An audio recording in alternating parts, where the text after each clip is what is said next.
Students, अपने GOC के अंदर वीडियो लेक्चर की सीरीज चल रही थी। अपन ने पिछली वीडियो के अंदर देखा था कि किस तरह से मॉलिक्यूल्स में रेजोनेंस को चेक किया जाता है और अपन ने बात की थी पाई इलेक्ट्रॉन्स के कैलकुलेशन की। तो उसी सीरीज़ में आज अपन बात करने वाले हैं कि अगर मॉलिक्यूल के अंदर रेजोनेंस की कंडीशन प्रेजेंट है तो वो किस तरह से अपनी रेजोनेटिंग स्ट्रक्चर को बनाता है या उसकी रेजोनेटिंग स्ट्रक्चर किस तरह से बनाई जाती है। आज अपन इस टॉपिक के ऊपर बात करने वाले हैं। तो देखो, किसी भी मॉलिक्यूल की या किसी भी ऑर्गेनिक मॉलिक्यूल की रेजोनेटिंग स्ट्रक्चर्स बनाने के लिए आपको कुछ बातों को ध्यान में रखना पड़ता है। इसके कुछ रूल्स चलते हैं, उन रूल्स को फॉलो करते हुए हम रेजोनेटिंग स्ट्रक्चर्स ड्रॉ करते हैं। ये रूल्स आपको आपकी स्क्रीन के ऊपर दिखाई देंगे। मैं एक एक करके इन सब रूल्स के बारे में आपको बताता हूँ।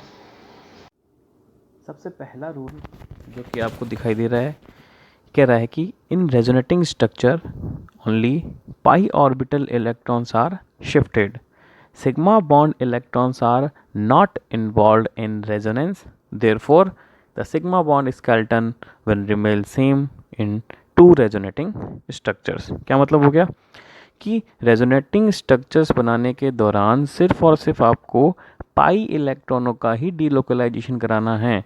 सिग्मा बॉन्ड के इलेक्ट्रॉनों को किसी तरह का कोई चेंज नहीं करना। सिग्मा बॉन्ड का स्केलेटन वैसा का वैसा रहेगा। सेकेंड रूल कहता है the atoms are not moved, यानी आप रेजोनेटिंग स्ट्रक्चर बनाने के दौरान किसी तरह के किसी भी एटम की पोजीशन चेंज नहीं कर सकते। थर्ड रूल कह रहा है the number of pair electrons are same and number of unpaired electrons are also same in two resonating structures, यानी किसी एक स्ट्रक्चर से उसकी रेजोनेटिंग स्ट्रक्चर बनाने के दौरान आपको उसमें पहले से प्रेजेंट पेयर्ड और अनपेयर्ड इलेक्ट्रॉन की नंबर क्या रखने पड़ेंगे, सेम रखने पड़ेंगे। नेक्स्ट रूल कहता है the octet rule is not violated for second period elements. आपकी रेजोनेटिंग स्ट्रक्चर्स के अंदर अगर सेकेंड पीरियड के एलिमेंट्स हैं तो आपको उनके लिए ऑक्टेट रूल फॉलो करना पड़ेगा, यानी कि आपको उनका ऑक्टेट क्या रखना पड़ेगा, 8 इलेक्ट्रॉन उनके ऑक्टेट में रखने पड़ेंगे।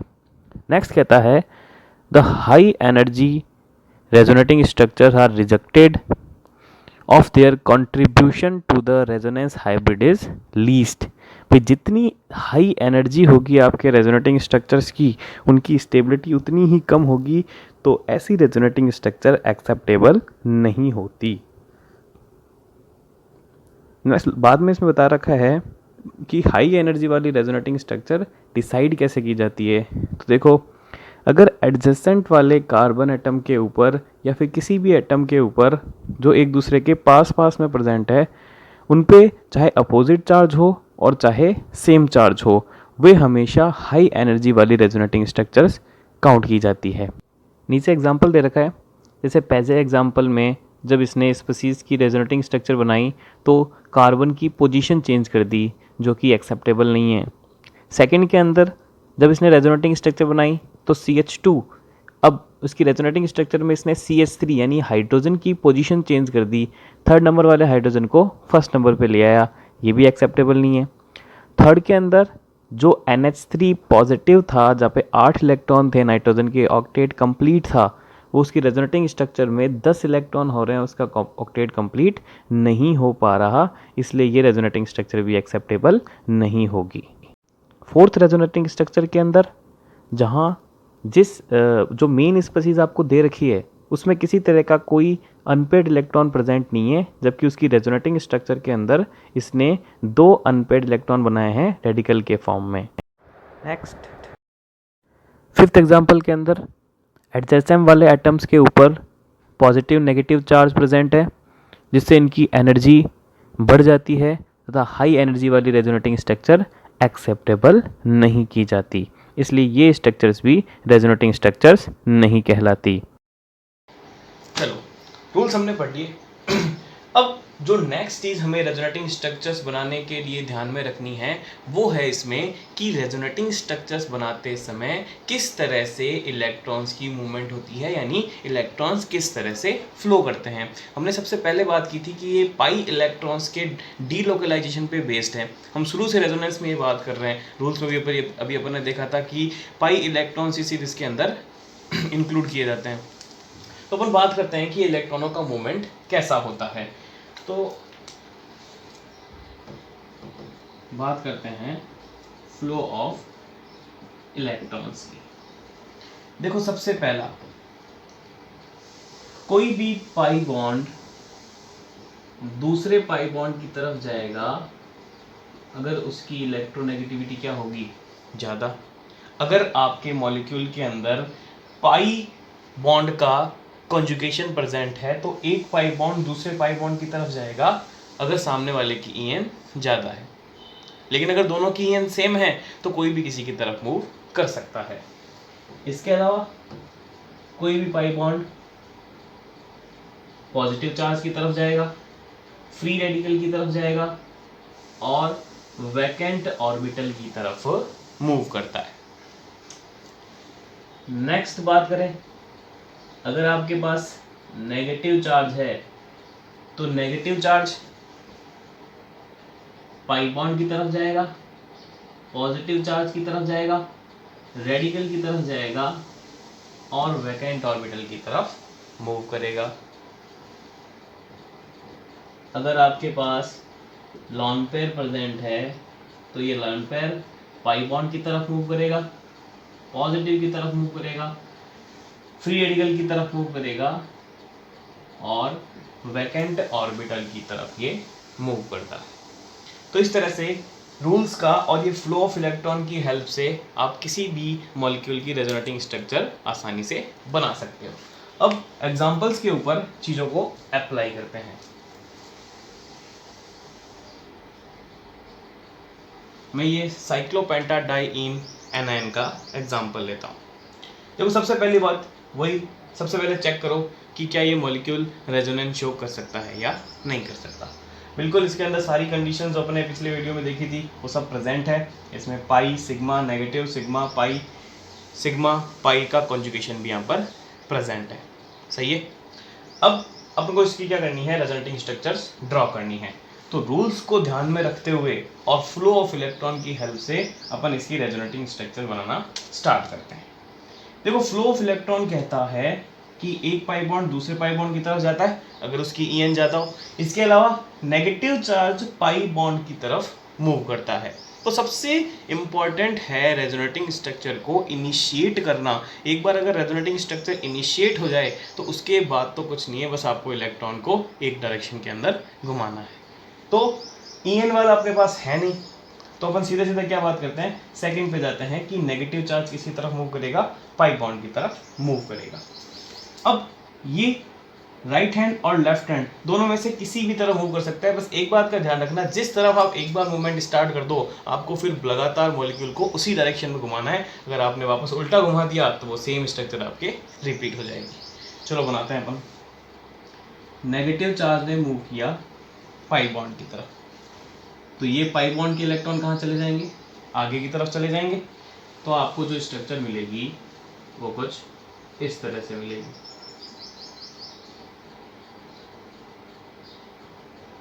ये पाई बॉन्ड अपनी जगह हो गया इनिशिएट।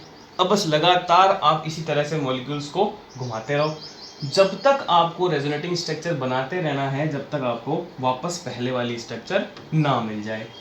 वापस सेम वही, नेगेटिव चार्ज पाई बॉन्ड की तरफ मूव करेगा, ये पाई बॉन्ड आगे की तरफ चले जाएंगे। अब अगर आपने वापस उल्टी डायरेक्शन में घुमाना स्टार्ट कर दिया तो ये स्ट्रक्चर वापस क्या हो जाएगी, रिपीट हो जाएगी। जबकि हमें तो maximum number of resonating structure बनाना होता है, तभी अपने को स्टेबिलिटी ज़्यादा मिल पाती है उस मॉलिक्यूल की। तो देखो नेक्स्ट की स्ट्रक्चर बनाता हूँ।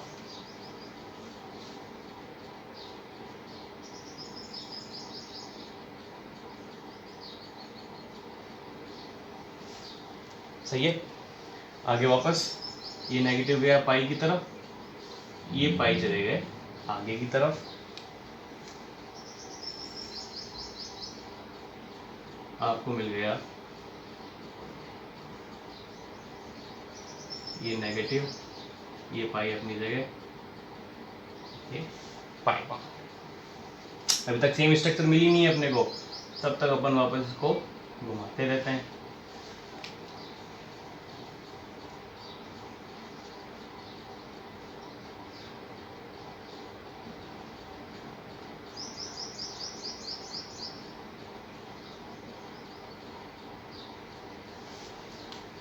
अब देखो, जैसे ही मैं इस नेगेटिव को आगे मूवमेंट कराऊंगा, ये पाई बॉन्ड आगे की तरफ जाएंगे, ये स्ट्रक्चर मेरी वापस क्या हो जाएगी, रिपीट हो जाएगी।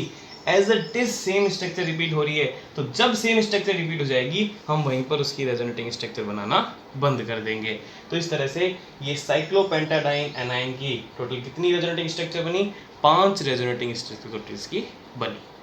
आई बात सुन में। अब इसमें एक टर्म आती है, इसको बोलते हैं रेजोनेंस हाइब्रिड।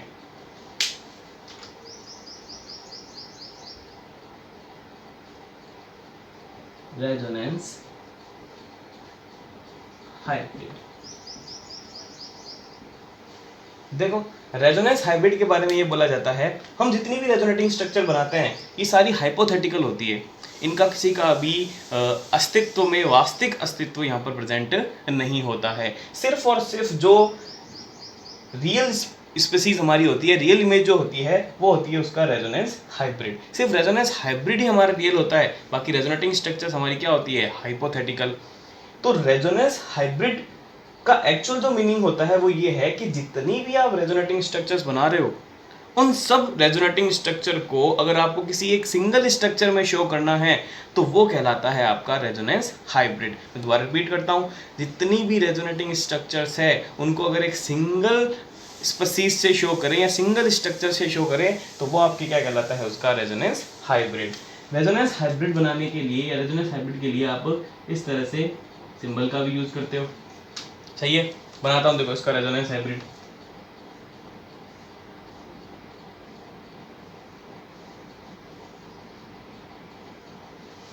देखो इस स्पेस में हो क्या रहा है, पाई बॉन्ड पूरे मॉलिक्यूल के अंदर घूम रहा है। ये जो पाई बॉन्ड है ये साइक्लोपेंटाडाइन के हर कार्बन के ऊपर बारी बारी से घूम रहे हैं। तो मैंने क्या कर दिया, इस तरह से एक रिंग बना दी। ये रिंग शो कर रही है, बेंजीन में जैसे बनाता है ना अपन कि भाई पाई बॉन्ड पूरे मॉलिक्यूल में घूमता है, वैसे ही सेम यहाँ पे भी पाई बॉन्ड पूरे मॉलिक्यूल में घूम रहे हैं। तो अपन ने रिंग से शो कर दिया कि पाई बॉन्ड हर मॉलिक्यूल के, पूरे मॉलिक्यूल के हर कार्बन एटम की तरफ जा रहा है। इसके साथ साथ ये जो एनाइन है ये भी इस पेंटाडाइइन के हर कार्बन के ऊपर प्रेजेंट हो रहा है या फिर बारी बारी से जा रहा है। तो मैंने इस रिंग के अंदर क्या बना दिया, नेगेटिव चार्ज। तो ये जो मेरा रेजोनेंस हाइब्रिड बना, अगर मैं इसको देखूं तो इससे मुझे क्या पता चल रहा है कि ये पाई बॉन्ड पूरे मॉलिक्यूल में घूम रहा है और साथ साथ में नेगेटिव चार्ज भी पूरे मॉलिक्यूल के अंदर घूम रहा है। तो ये होता है हमारा रेजोनेंस हाइब्रिड। सारी रेजोनेटिंग स्ट्रक्चर्स को अगर एक स्ट्रक्चर से शो करना है तो उसके लिए जो हेल्प करती है वो होती है आपकी रेजोनेंस हाइब्रिड, और यही आपके रियल स्ट्रक्चर होती है। बाकी रेजोनेटिंग स्ट्रक्चर आपकी सारी हाइपोथेटिकल होती है। आई बात समझ में। तो मैंने एक स्ट्रक्चर में पूरा आपको रेजोनेंस हाइब्रिड बना दिया। अब अपन दूसरा एग्जांपल लेते हैं एसीटेट आयन का। देखो एसीटेट आयन के अंदर ये जो C डबल बॉन्ड O और ये O माइनस है, यहाँ पर आपको रेजोनेंस की कंडीशन मिल जाएगी, जबकि ये CH3 यहाँ पर इंक्लूड नहीं होगा। नेगेटिव सिग्मा पाई प्रेजेंट है आपके। चलो इसकी रेजोनेटिंग स्ट्रक्चर ड्रॉ करते हैं। फ्लो ऑफ इलेक्ट्रॉन की हेल्प से पता लगाओ कि कैसे इनिशिएट करूँ इसको। तो देखो आपके पास कॉन्जुगेशन है नेगेटिव सिग्मा पाई का। नेगेटिव और पाई में से कौन किसकी तरफ मूव करता है, नेगेटिव हमेशा पाई की तरफ मूव करता है।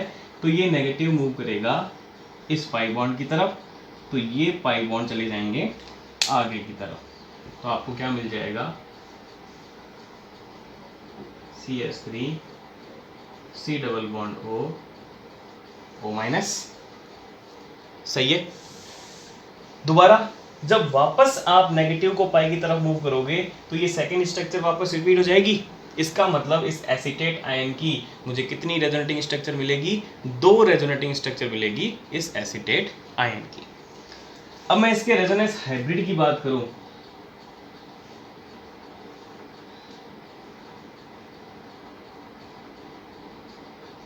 तो देखो एक पाई बॉन्ड है जो दोनों ऑक्सीजन के ऊपर जा रहा है, तो मैं डैश डैश से शो कर देता हूं,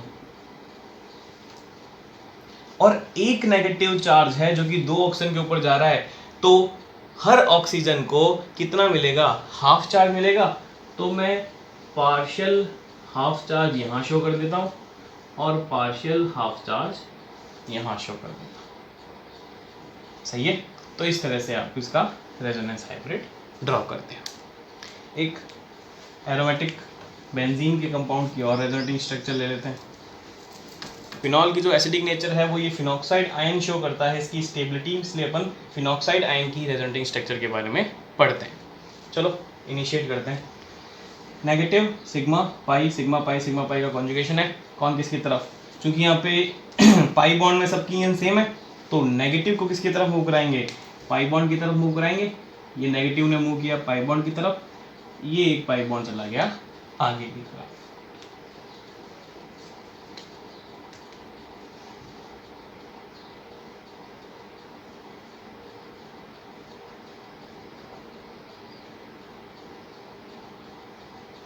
बस वही सेम, जब तक सेम स्ट्रक्चर रिपीट ना हो जाओ तब तक इसको घुमाते रहो।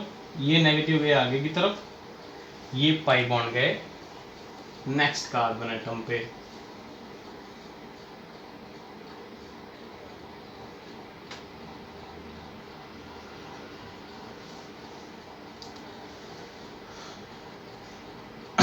ये गए आपके नेक्स्ट कार्बन एटम के ऊपर।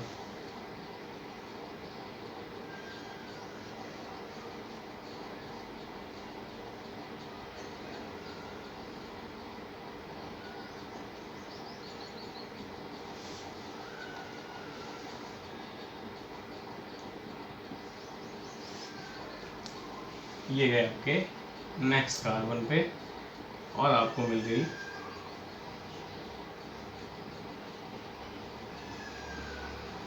ये वापस घूम के नेगेटिव चार्ज किसके ऊपर आ गया, ऑक्सीजन के ऊपर आ गया, तो वापस सेम स्ट्रक्चर मिल गई और अपन ने रेजोनेंस को वहां पर रोक दिया। सही है। अब कोई ये कहेगा कि वो तो दोनों सेम स्ट्रक्चर होगी तो इसको काउंट करेंगे या फिर नहीं करेंगे। देखो यहाँ पे बेंजीन के अंदर क्या है, बॉन्ड्स का सीक्वेंस चेंज है, इसलिए आपको इस स्ट्रक्चर को भी एक नई रेजोनेटिंग स्ट्रक्चर के फॉर्म में काम में लेना पड़ेगा। जैसे बेंजीन के अंदर क्या होता है, बॉन्ड्स की मूवमेंट होती है। अपन जब बेंजीन की रेजोनेटिंग स्ट्रक्चर बनाते हैं तो अपन इस तरह से बॉन्ड का मूवमेंट कराते हैं, तो वो सेम चीज, तो दो बेंजीन की रेजोनेटिंग स्ट्रक्चर बनाते हो, इसी तरह से आपको इन दोनों स्ट्रक्चर के अंदर भी इसी बेंजीन रिंग के अंदर बॉन्ड्स का डिफरेंस मिल रहा है, तो इन दोनों को भी आपको अलग से ही काउंट करना पड़ेगा। क्वेश्चन बहुत बार पूछा गया नीट के अंदर कि फिनॉल की कितनी रेजोनेटिंग स्ट्रक्चर बनती है, तो ये टोटल 5 रेजोनेटिंग स्ट्रक्चर है आपके पास फिनॉल की। सही है। एक एग्जांपल और लेते हैं। देखो नाइट्रोबेंजीन पाई सिग्मा वाई का कॉन्जुगेशन है। एक पाई बॉन्ड दूसरे पाई बॉन्ड की तरफ मूव करेगा अगर उसकी इलेक्ट्रोनेगेटिविटी ज्यादा। देखो यहाँ पर ये कार्बन वाला जो स्केलेटन है, यहाँ पर तो हर पाई बॉन्ड कार्बन के ऊपर है और कार्बन की आयन सेम है, लेकिन यहाँ देखो ये जो पाई बॉन्ड है नाइट्रोजन और ऑक्सीजन के बीच में, यहाँ ईएन में डिफरेंस आ गया, और ईएन में डिफरेंस है तो एक पाई बॉन्ड दूसरे पाई बॉन्ड की तरफ मूव करेगा, किसकी तरफ, जिसकी ईएन ज्यादा होगी। ये कार्बन कार्बन के बीच का पाई बॉन्ड, ये नाइट्रोजन ऑक्सीजन के बीच का पाई बॉन्ड, ईएन किसकी ज्यादा होगी, ऑक्सीजन की, तो ऑक्सीजन ये पाई बॉन्ड अपनी तरफ मूव कराएगा, तो ये पाई बॉन्ड उसके कहां चला जाएगा, आगे की तरफ चला जाएगा। हो गया इनिशिएट, बस अब कुछ नहीं है, आगे से आगे बनाते रहो स्ट्रक्चर्स को।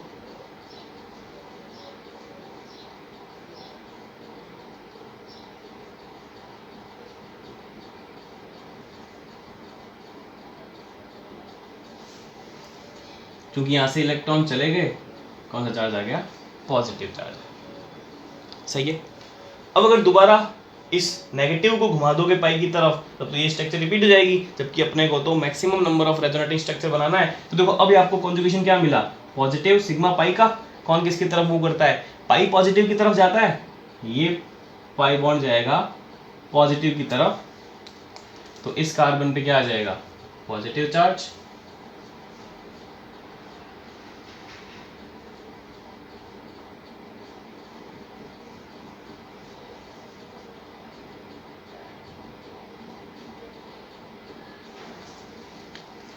नेक्स्ट स्ट्रक्चर के अंदर ये पाई बॉन्ड जाएगा आगे की तरफ, तो पॉजिटिव चार्ज शिफ्ट होके आगे वाले कार्बन के ऊपर चला जाएगा।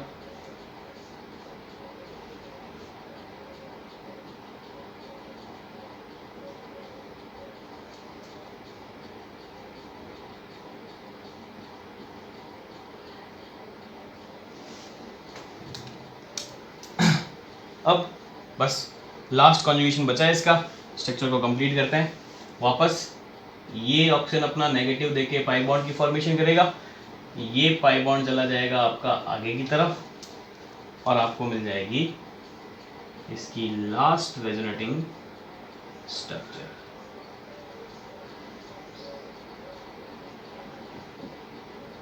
ये वापस स्ट्रक्चर रिपीट हो गई। तो इस तरह से अपन नाइट्रोबेंजीन की रेजोनेटिंग स्ट्रक्चर्स ड्रॉ करते हैं। अब इस तरह के जितने भी स्केलेटन बनते हैं, देखो अपने दोनों पैटर्न सीख लिए। एक में अपन ने OH लगाया था, ऑक्सीजन बेंजीन को इलेक्ट्रॉन दे रहा था, तो अब जितने भी बेंजीन को इलेक्ट्रॉन देने वाले हैं उनकी सबकी एक जैसी बनेगी, चाहे आप क्लोरोबेंजीन की बना लो और चाहे आप एनिलीन की बना लो। इसके अलावा अपन ने नाइट्रोबेंजीन में इस NO2 ने इलेक्ट्रॉन खींचे थे, तो ये वो है जो बेंजीन रिंग से इलेक्ट्रॉन ले रहे हैं। अब चाहे आप एल्डिहाइड के साथ बना लो और चाहे आप नाइट्रो लेके बना लो, एक जैसी स्ट्रक्चर ही आपको यहाँ पे मिलने वाली है। सही है।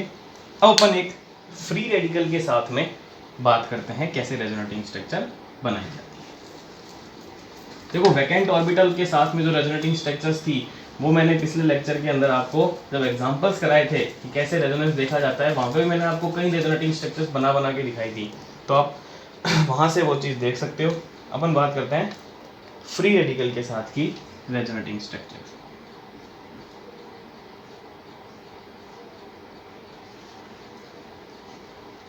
देखो ये मॉलिक्यूल है, यहाँ पे फ्री रेडिकल है। अपन बात करते हैं इसकी रेजोनेटिंग स्ट्रक्चर की। पाई सिग्मा रेडिकल का कॉन्जुगेशन मिल रहा है। रेडिकल में थोड़ा सा अलग तरह का कॉन्जुगेशन चलता है। देखो रेडिकल का मतलब होता है एक अनपेड इलेक्ट्रॉन, जबकि एक पाई बॉन्ड की फॉर्मेशन के लिए आपको क्या चाहिए, 2 इलेक्ट्रॉन्स चाहिए। अब एक इलेक्ट्रॉन्स तो इस फ्री रेडिकल से आ जाएगा। अगर मैं बॉन्ड को पूरा मूव कराऊंगा तो 2 इलेक्ट्रॉन मिलके 3 इलेक्ट्रॉन्स हो जाएंगे और आपका बॉन्ड 3 इलेक्ट्रॉन के साथ तो एक आपके पास इलेक्ट्रॉन एक्स्ट्रा रह जाएगा, यानी बॉन्ड फॉर्मेशन तो होगी नहीं ढंग से। तो देखो फ्री रेडिकल के अंदर किस तरह से रेजोनेंस चलता है। जब मैं इस पाई बॉन्ड को रेडिकल की तरफ मूव कराऊंगा तो देखो ये रेडिकल आया यहाँ पर, सही है, एक इलेक्ट्रॉन आ गया बॉन्ड फॉर्मेशन के लिए, आपको एक इलेक्ट्रॉन चाहिए, तो इस पाई बॉन्ड का सिर्फ एक इलेक्ट्रॉन ही यहाँ आएगा, जबकि दूसरा इलेक्ट्रॉन इस कार्बन के ऊपर चला जाएगा और आपको इस तरह से इसकी नेक्स्ट रेजोनेटिंग स्ट्रक्चर मिल जाएगी। दोबारा घुमाओगे तो सेम स्ट्रक्चर रिपीट हो जाएगी। एक और एग्जांपल की बात करते हैं।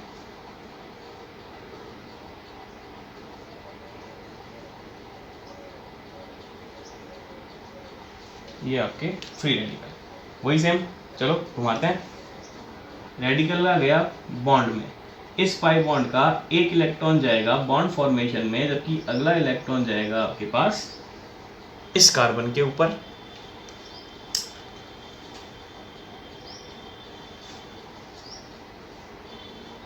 डबल बॉन्ड, ये रेडिकल, ये आपके डबल बॉन्ड,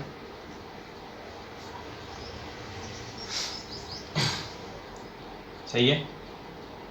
अब इसमें एक कॉन्जुगेशन और प्रेजेंट है, इसकी एक रेजोनेटिंग स्ट्रक्चर और बन जाएगी। कौन सी, ये रेडिकल अगर आ जाए यहाँ पर, इस पाई बॉन्ड का एक इलेक्ट्रॉन यहाँ चला गया और एक इलेक्ट्रॉन इस कार्बन के ऊपर आ जाए, तो आपको